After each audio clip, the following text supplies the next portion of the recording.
And we are live. Welcome to yet another cannot miss, as unforgettable Super Saturday Morning Live with Sal Santori. And our guest this week, I'm extremely excited to have Dr. Lady J on the show as our guest. And the introduction for Dr. Lady J would be so long and take up all the show. So I'm going to defer to Dr. Lady J, welcome you, and thank you for being on the show. Tell us about yourself, Dr. Lady J. Okay, thank you so much, and thank you for having me on the show because this is the first time for me. But my name is Dr. Lady J. I do a lot of media here in Baltimore City. I'm a resident of Baltimore City. I'm also a Baltimorean, born and raised here. Um, and basically, what I do now is I interview politicians. I do a lot of local interviewing, like inner city, things that are going on in the city, events, hosting events, all different kinds of stuff. And I'm also a chaplain. So it keeps me really busy. I have one son, he's 28. The schedule, and because I'm a chaplain and I do the media stuff, it keeps me very, very busy. That sounds like extremely busy. A hard act to follow, as they say. Um, the- how are things with What Up Baltimore? I am I correct that this is like your most recent Well, the show? what? Well, it's actually a station, and so I actually started doing media around 2019. And then in 2021, I started doing like the What Up Baltimore radio station. And so Okay. it's similar to what you do. We're on all of the social media platforms: YouTube, Twitter, X, TikTok, what am I missing? Facebook. We're on all of those. So whenever, Mhm. we come on and do shows, and I have some people on my station that do shows, and they're live whenever they come on. So that's a good thing to have. It keeps me in touch with a lot of people around the world. So yeah, that's what I've been doing. I've moved a little bit away from doing a lot of shows because I'm a chaplain now, and so that keeps me really busy. There's a huge need for everything you're talking about doing, not just globally, but in Baltimore especially. Hmm. There's a lot of focus on really trying to get in and help out, make things available for folks in Baltimore. How are you finding the response to some of the things that you're doing? Sometimes it's easy, sometimes it's hard. It depends on who you're working with or what you're trying to do. Like, we have a lot of activists here in the city. Some are accepted, some are not. So a lot of times it comes down to who you know. But for me, I try to remain neutral, and I'm just more of a support system, or that person to come in and videotape, or report on it. I just remain neutral in all of this. But there's a lot going on in the city, a lot. What are some of the major challenges that you're finding in Baltimore? What are some things we can look at?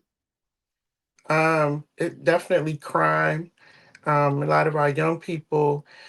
There's a joke here. Well, it shouldn't be a joke, but Right? if you make it to like 25, you're considered old, ancient. If you get to my age, like it's like you're a dinosaur. Because people don't, you just don't live that long.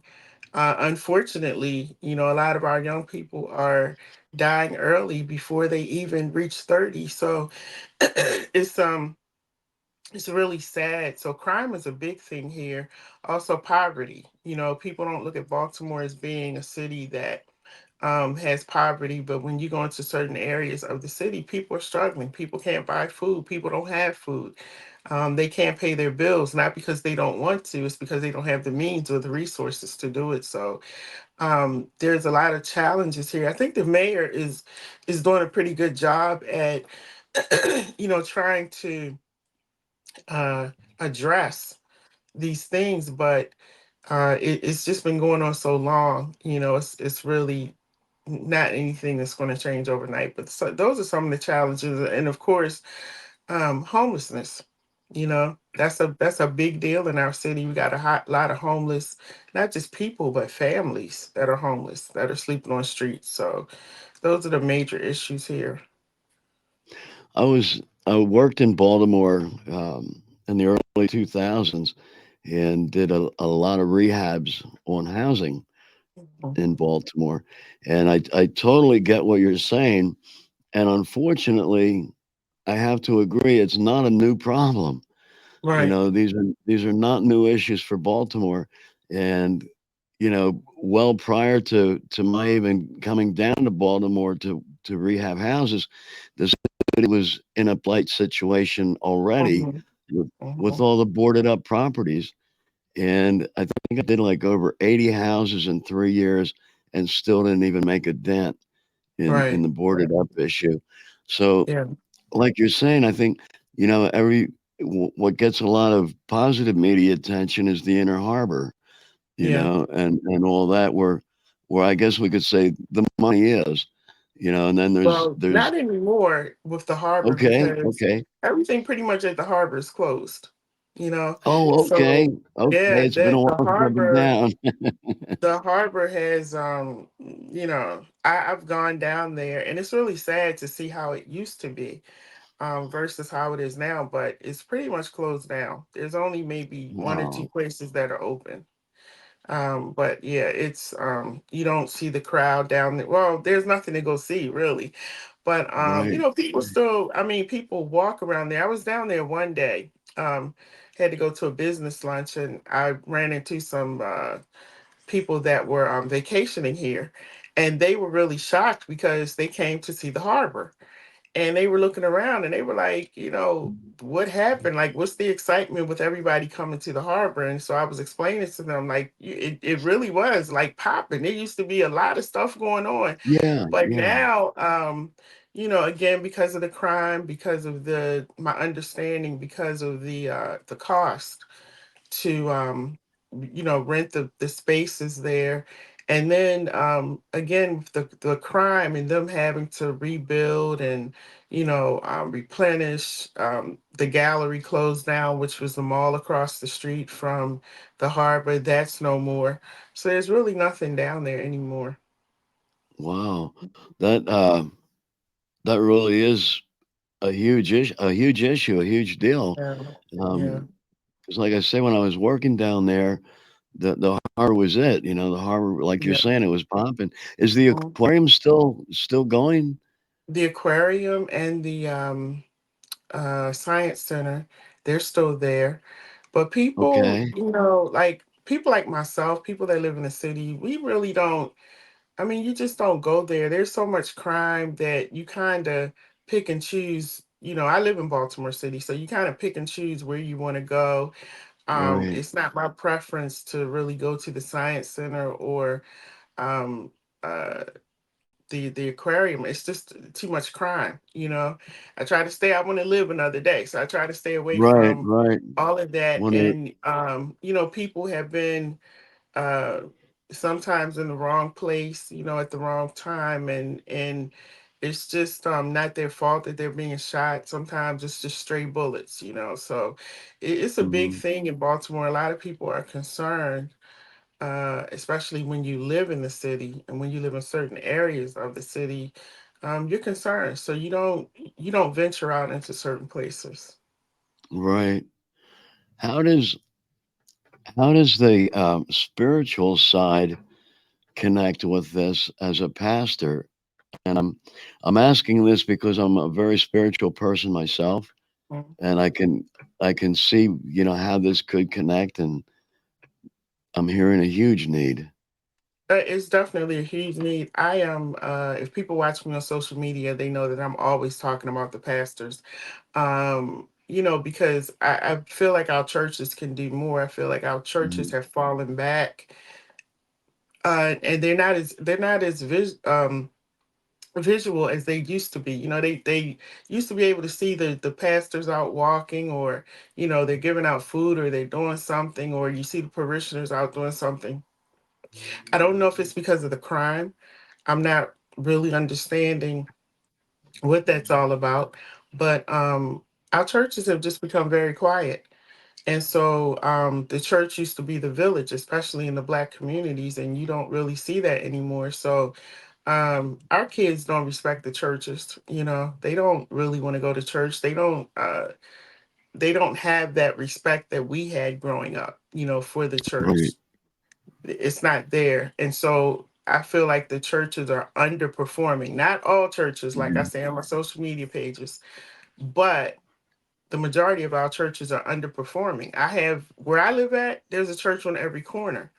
And Mhm. I can go out any given day during the week and even on Sundays, and I don't see them. I see them going into the church, but I don't see them doing anything in the community. I don't see it. So I'm not really sure what has happened and why it's taken a turn. But you know, there's no the impact. And again, when I'm on my pages, I'm always talking about the amount of children that we are losing in our city to crime, or even to going to jail or going to prison. There should be an outrage and outcry from the churches. We don't see it. So I'm not really sure what's Mhm. going on with that. Way too quiet, it sounds like. Yeah, yeah. Yeah. Um, um, in our conversations, we talked a little bit about folks ending up behind the walls and Hmm. coming out to the other side of the walls and recidivism. I'm glad I Hmm. can say that word. I get it right on the first shot. Yeah, yeah, um, and I know that's also a huge passion of yours. yeah, Could we? yeah. Yeah. What's going on there? So How are you? growing up, because my dad is a pastor. Well, he's retired now. He was pastor for like over 50 years, but my dad was actively involved in prison ministry through the church. And Okay. I, as a teenager, became interested in prison ministry and started going to the prisons with my dad, and singing and interacting with the inmates and everything. After I got married, my ex-husband and I, we used to go into the prisons. We used to go to Jessup. And I went there for like 10 or 12 years straight every weekend. I was in at Jessup, doing some type of programming. And you know, I just it's something that I've continued to do now with the age of social media. It's been great because now I'm actually able to interview these men and women when they come out. I'm actually able to do shows where they can call in from prison, and talk to us.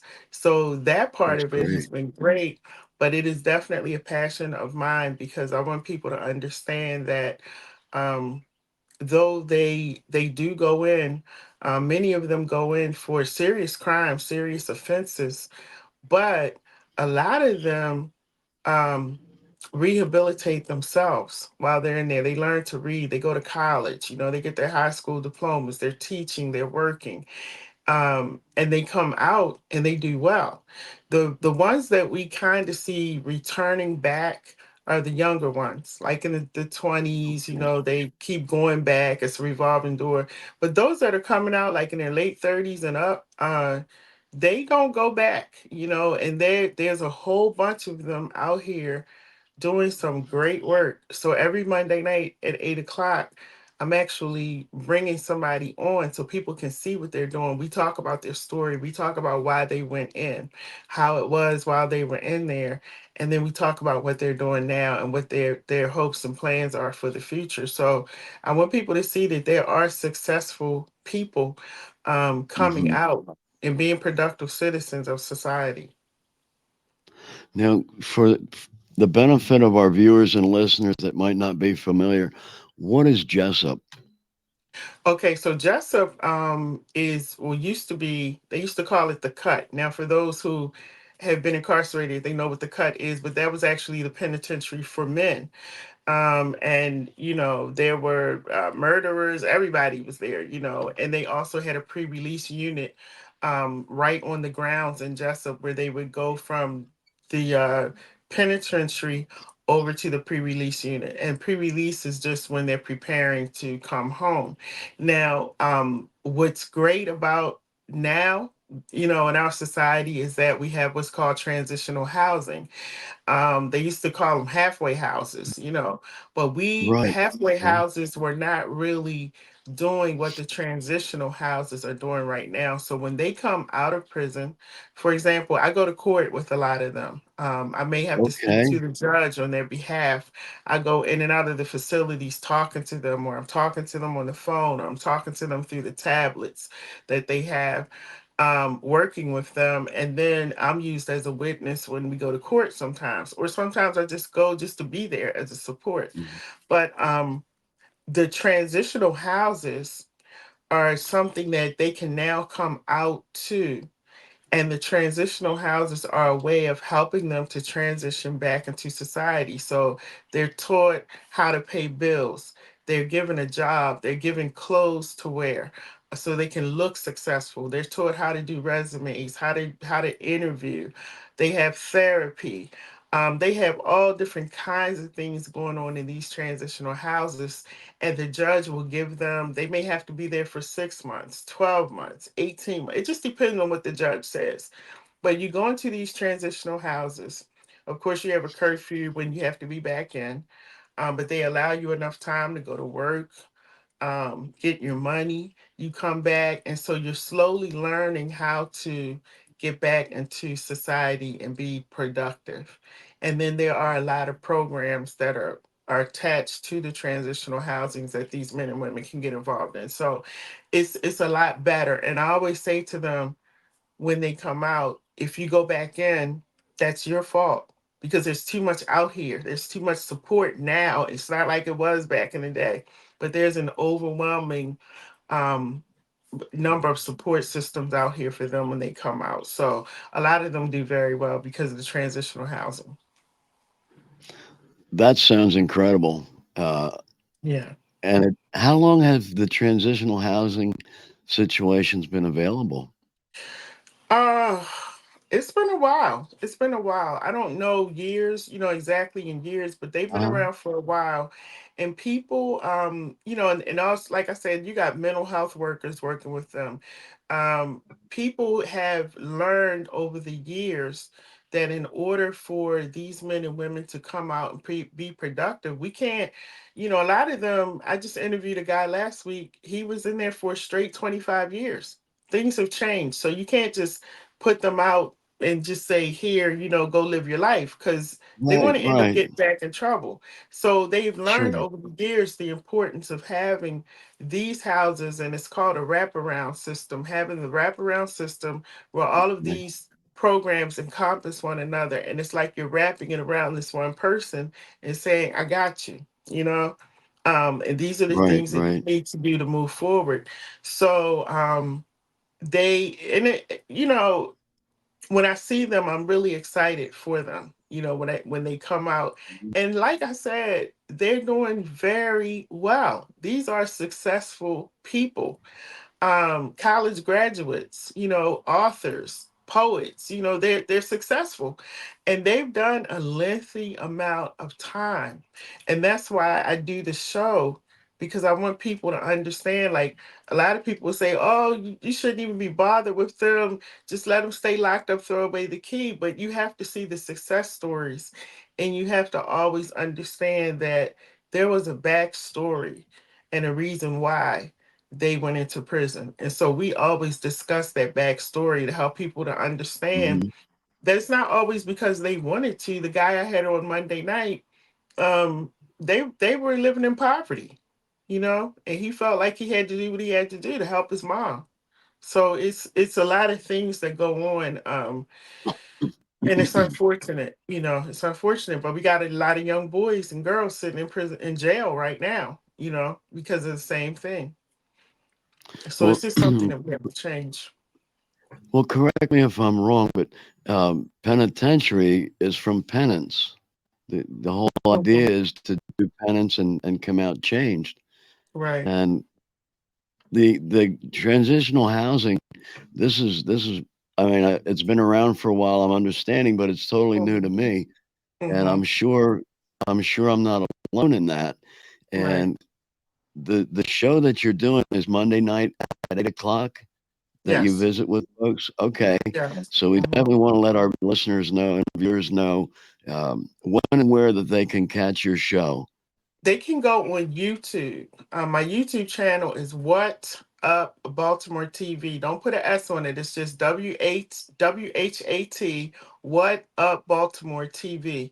You'll see my face pop up as soon as you pull it up. But yeah, every Monday night at 8 o'clock Eastern time is when we're on. 8 p.m. Yeah, 8 p.m. Awesome, awesome, yes, awesome. Because one of the things that we talked about was the recidivism and Mm-hmm. the fact that if nothing changes, nothing changes. Right. You Right. know, it, Right. what new tools do folks have to work with, to Mm-hmm. make a difference? And Right. Because like if I was going to say, like, you were asking me earlier, another problem that we have, which I forgot to add in, is our school system. okay, Because we have a okay, lot of children who are being passed along in school and they can't read and write. And I used to teach adult education, and at some of these trade schools, and a lot of my students were coming to be medical assistants, to be certified nursing assistants, to do phlebotomy, all these different things, but they can't read. So how mm, did you go through school and graduate and you can't read? If you can't read, you're not going to be able to comprehend what I'm talking about. So, a lot of these people who are incarcerated, they will tell you that they went in. The one guy last week said he went in and he was reading on a third grade level. He was 17 when he went in. wow, So, the people, when you come from a poverty stricken area, and you're going to school every day, not really learning anything. hmm You're hungry, you're fighting on the way to school because of where you live. It's so many things that factor into the behavior and what causes people to do what they do. And so,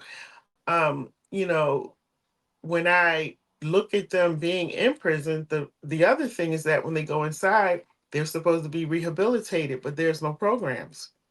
So that's why people will okay, always hear me say that they have to work on themselves. It has to be something that they want to do, because as they'll tell you, there's no programs when you go in there to help you to right, rehabilitate. There's warehouse. nobody in there telling you, I want you to be great. Let's go over here and do this.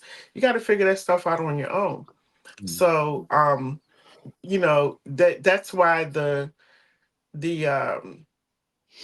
these homes, these transitional houses are good, because some of the guys that are coming out, they still don't have high school diplomas, but they're able to get it through the transitional housing. The transitional housing is there to actually meet you where you are, and to help you, try to catapult you into where you're trying to go or what you're trying to be. You just nailed it, Doctor J. Mm-hmm. Um, meet you where you are, and this is Mm-hmm. like I'm gonna take us back to the churches being so quiet, and Mm-hmm. that is their mission, you Right. know, Right. um, to Right. meet folks where they are, Mm-hmm. and I'm hearing a failure there, and Yeah. like you said earlier, we're not sure, why, what the cause is, what we can do to help at this point, but I'm seeing that as part of the whole failure, not meeting folks where they are, and this is Mhm. 2024 Right. to know to learn now that the undereducation, the failure of the education system in Mm-hmm. Baltimore is paramount. It's huge. It And of is. It course, is. yeah, and I would venture to say Baltimore's not the lone stranger there. Mm-hmm. It's Mm-hmm. more than just Baltimore. But to know that this is presently going on is appalling. Um, Well, let me and tell you, it's been going yeah, on so long. My son is 28. He's just turned 28 this year. I've always been a resident of Baltimore City, and I refused to send him to Baltimore City public schools because I already knew how they were. And as they get older, it gets dangerous. Them going into high school and the things that they have to see and deal with. And I chose to work 2 to 3 jobs to keep my son in private school, to keep him out of the Baltimore City school system. Um, Now he's 28 years old and it's still going on. Nothing has changed in 28 years. So I'm wondering, when is everybody going to wake up? When are the changes going to take place? Because you're talking about 28 years of no change, and nobody's saying anything. It's not Right. really talked It's even about. It's worse not than it's addressed. even worse than the problem itself. Yeah, The fact yeah. that it's like swept under the rug. It's like it's Hmm. okay. Right, You right, know. Yeah. right. Hmm. Well, I Hmm. want to take a second and just mention the fact that we are coming to Baltimore. The Okay. Kazern Community and Veterans Outreach, which Hmm. underwrites the show, the Sal Okay. Santori Show, Saturday Morning Live. And we're Hmm. coming to Baltimore to become part of the community once again, reestablish the ties, and actually physically be there. And however we can help, I'm gonna publicly say this, that I'm going to look to you to be the point person. You tell us what we can do, and we're going to be there to help and do, um, because it's huge. That you know I'm overwhelmed at this point to learn all Yeah. this, Yeah. um, and put it into perspective. Because like I said, I've been down there, um, Hmm. and by down there I mean coming down from Boston and Philly, but I've been to Baltimore and spent a lot of time down there, and there are a lot of great people in Baltimore. There Yeah. really are. I met some wonderful people. Of course, you see the crime and all that, Hmm. but to know that, things are this bad still and even worse is like appalling. Yeah. It can be overwhelming. And the sad part about it is that we have become so immune and so numb to the crime. And so if you hear about maybe, 5 people being shot today and one of them survived, we're like, wow, well, at least one of them lived, or at Yeah. least it was only, at least it was only like 5 people that got shot. Like, you start having that kind of mentality because the crime is so rampant that it's just unbelievable. And I don't live in a terribly bad neighborhood. It's a middle class neighborhood, but when the weather starts changing and crime, it gets warm, the crime increases. So it's Mhm. no uh you know, it wouldn't be hard for me to sit here and that window right there, I hear people out there shooting. you know I would continue talking to you and you probably would be like, did you hear, did you hear that, because it's really loud. But for me, I've just gotten to the point, like, I hear it but I don't hear it. We know that when the helicopter circles around, go in your house, because that means they're looking for somebody or something happens. And so it's always like living here, like you're on high alert all the time. I don't walk my dog in my neighborhood anymore because of the crime. It's just certain things that you learn not to do because it's Mhm. terrible. The crime is terrible. If I could afford it, I would move away. But that's the thing that we're dealing with in this city every single day. There's some kind of shooting or there's some kind of carjacking, or I was watching the news last night and they were saying there has been a rise in carjacking and rapes and theft, break-ins and murders, and it's just every single day. And so whenever I go out and I come back home, I'm always thankful because I never walk out of my door knowing if I'm going to come back home. That's how bad it is, and that's the environment that we live in. And so, I've learned to um be happy, enjoy my life, because you never know when it can be over in a minute living here. You just never ever Right. know. And that, True war zone. that's what we're living in right now. Yeah, war zone.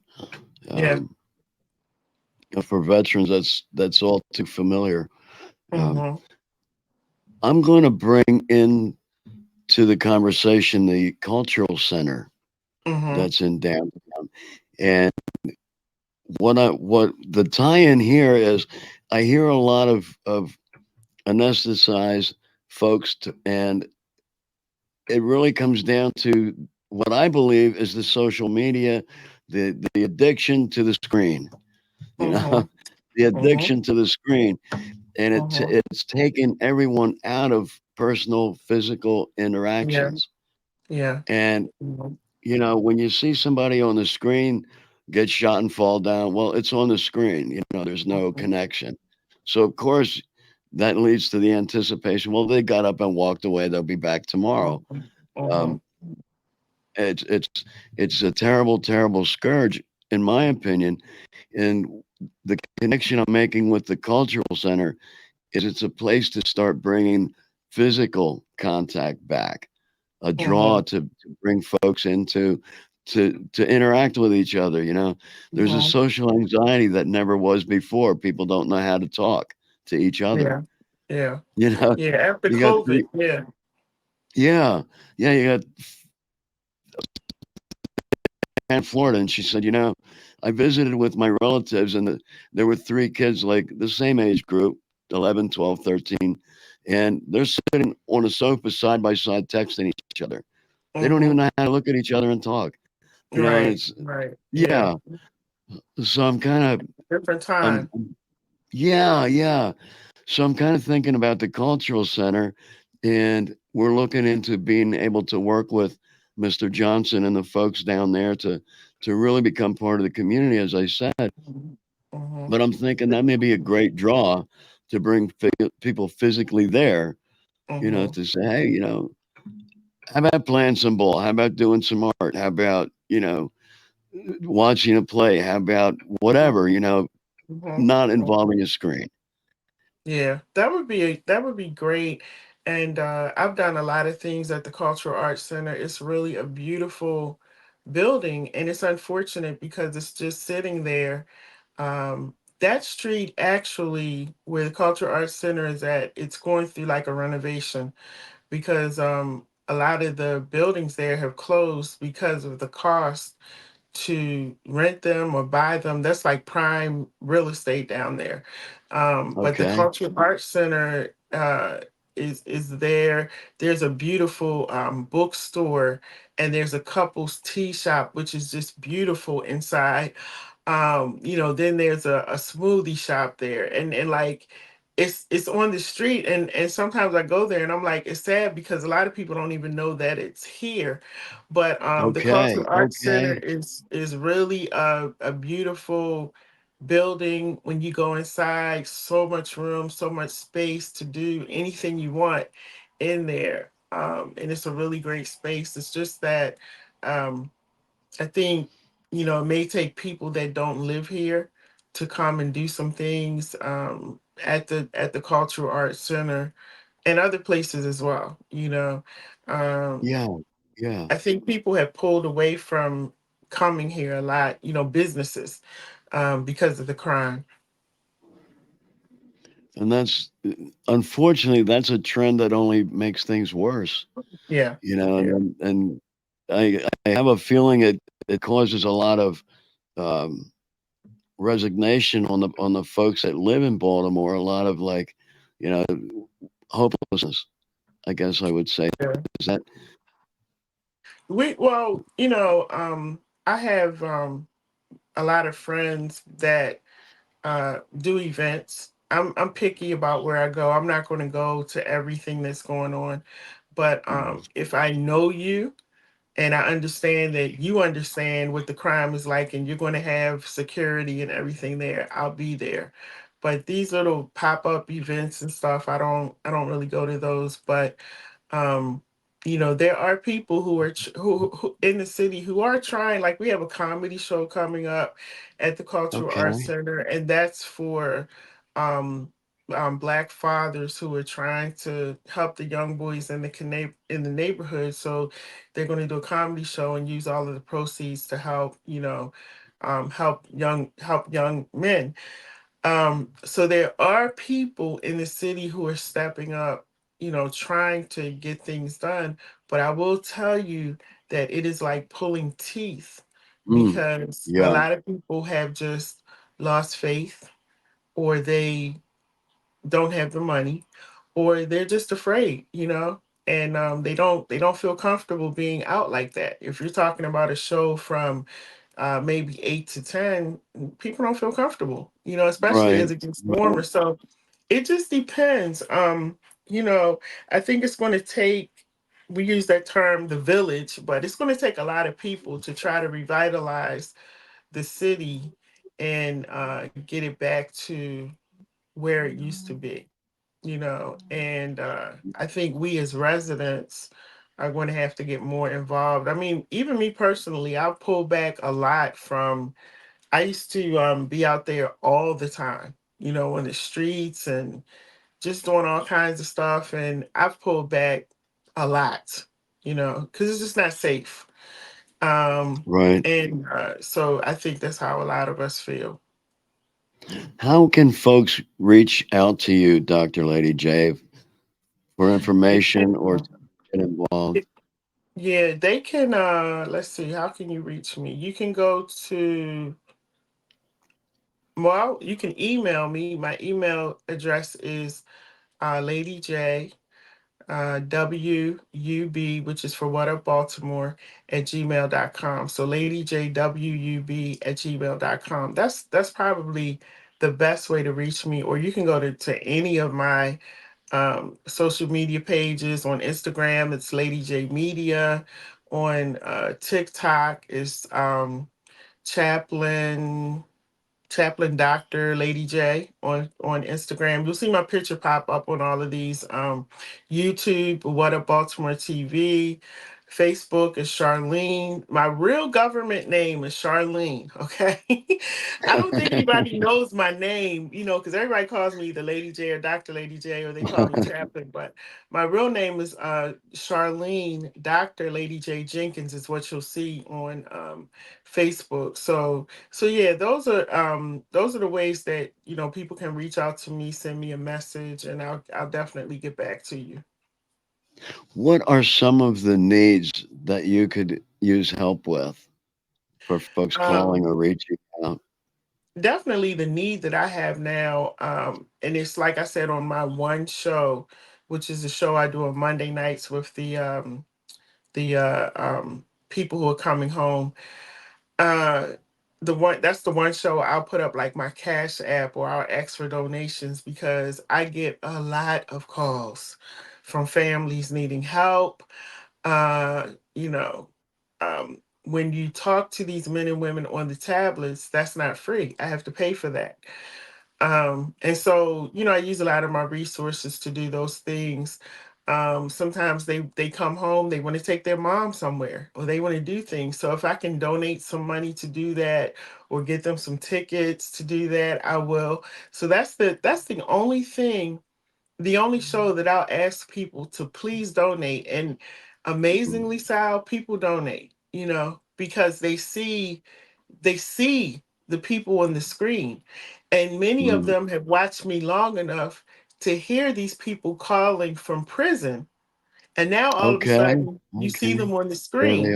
are. Yeah, you finally see them on screen now. And the crazy thing is, a lot of them I've talked to in prison on the phone or on the tablet.